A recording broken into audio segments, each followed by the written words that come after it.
Kapal pesiar Pacific Explorer yang membawa ribuan wisatawan asing sandar di Pelabuhan Ambon. Kapal pesiar Pacific Explorer yang membawa ribuan wisatawan asing sandar di Pelabuhan Yosudarso Ambon Selasa 25 Juni 2024. Kedatangan kapal pesiar bersama ribuan wisatawan asing ini tentu saja memberikan dampak positif yang besar bagi sektor pariwisata dan ekonomi daerah. Kapal pesiar megah ini membawa ribuan wisatawan dari berbagai negara tiba di Pelabuhan Yosudarso Ambon pagi ini. Kedatangan kapal pesiar ini telah memicu antusiasme di kalangan warga setempat dan pelaku industri pariwisata. Terlihat kedatangan para wisatawan disambut dengan penuh kehangatan. Anak-anak menyambut mereka dengan nyanyian dan iringan paduan ukulele yang memukau.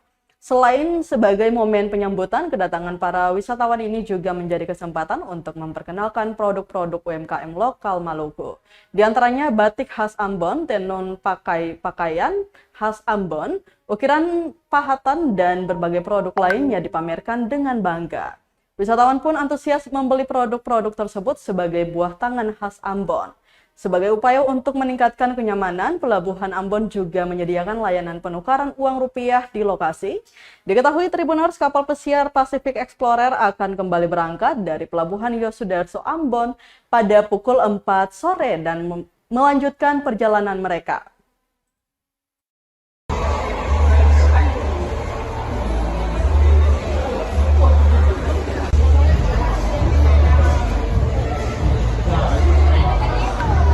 Download Tribun X sekarang, menghadirkan lokal menjadi Indonesia.